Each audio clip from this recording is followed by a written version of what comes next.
Thanks for joining me today. We're going to talk about 5 2020 UFAs, specifically Conor Sheary, Patrick Maroon, Brian Boyle, Corey Crawford, and Marco Scandella. Now, before we get started, I just want to say please hit that like, subscribe, and notification bell, and sharing this video would really help out the channel as well. Now, if you haven't seen, this is part 5 of a multi-video series on 2020 UFAs. If you haven't seen the first one, in which I talk about how the salary cap was going to be affected by COVID-19 this season and how the new US deal is going to affect it next season, you should probably go and see my first video, which I'll put a link up right around here, and go check that out first, because there's a lot of important things that will reflect on what these players sign for in terms of money and term. Also, go check out videos 2, 3, and 4, which I'll throw up a link there as well in succession. There's more UFAs that I talk about, and I'm going to try and hit them all, most of them anyways. Now, let's start with Conor Sheary. He's a depth winger, a depth goal scorer. He's back with Pittsburgh, believe it or not, after being traded back there from the Buffalo Sabres this season. And he's a left shot. He's 28 years old. He's coming off a $3 million contract. In the right place, I could see him scoring maybe 15 goals or so. Where do you think he's going to go?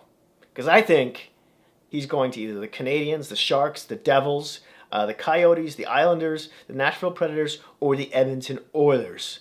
Next up, I've got depth defenseman for the St. Louis Blues, Marco Scandella, who was traded to the there earlier from the Montreal Canadiens, formerly of the Winnipeg Jets, I want to say.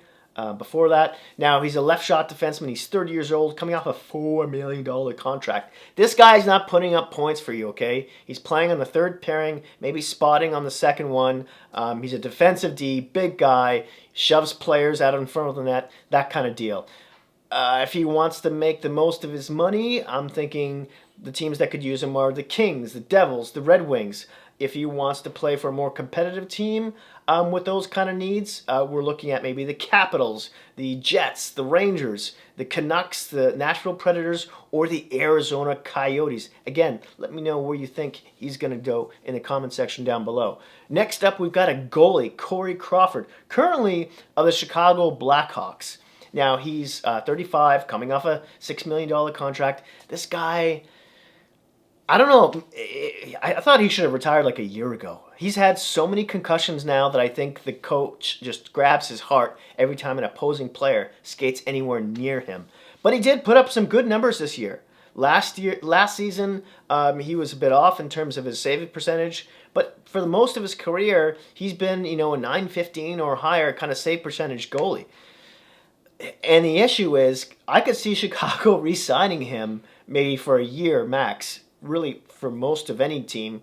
But they have Malcolm Subban right now, who they sort of traded for Robin Lehner. I mean, he's not exactly what I'd call a great backup goaltender, never mind a starting one. And when it comes to their prospects, they don't have any goalies in their top 10. And then when the AHL, there's Colin, Delia, who, has played okay here and there, but that's sort of the best of what they're looking at.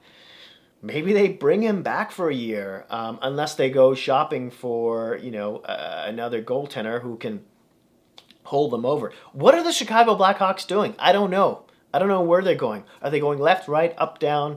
You let me know. But the teams I think might sign this guy are the Red Wings, the Sharks, the Capitals, after they lose Brian, who'll be losing Hopi, I'm pretty sure of that. The Calgary Flames, the Dallas Stars, and the Edmonton Oilers. All I think will be interested in signing this guy for about a year, maybe $2 million kind of max sort of deal. Next, we've got Patrick Maroon, currently of the Tampa Bay Lightning. Remember he won that cup with St. Louis last season? Yeah. So he took a league minimum to take another run at another one. And he's 32, coming off a $900,000 contract. Did I say that already?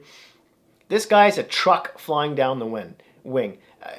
When Brian Burke said the word truculence, you can look that up in Wikipedia, you'll see a picture of Patrick Maroon hugging Brian Burke. Now, the teams I could see being interested in him are the Vegas Golden Knights, the Toronto Maple Leafs, his old team, the St. Louis Blues, the Boston Bruins. I know it sounds ridiculous. Am I crazy or what? And I'm saying that because of the 2 fights Patrick Maroon had with Chara this season, and one of them in which he actually cut down the tree. So I don't see much love there, but in terms of how he plays, wouldn't, wouldn't he fit in well on that 4th line? The other teams I'm talking about are Pittsburgh Penguins and the Colorado Avalanche, all probably to a 1-year deal at most, I would think. Last player I've got here is depth centerman / winger Brian Boyle, currently of the Florida Panthers. He's been hopping around a lot for the past 5 years, like the Predators, the Devils, the Toronto Maple Leafs, Tampa Bay Lightning. He's played for the Rangers in the past, and I think that's going to continue. I'm a little surprised he hasn't retired yet, but he's still an effective guy. Problem is he only played like 39 games or so this season. So a team has to know that he might be sitting in the press box or even injured for part of the season and be okay with this idea.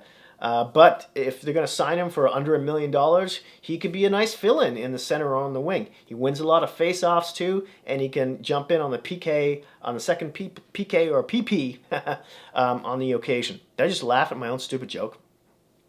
The teams I'm talking about that he could be potentially be interested in, and vice versa, are the Vegas Golden Knights, the Carolina Hurricanes, the Colorado Avalanche, the Dallas Stars, New York Rangers, and the New York Islanders.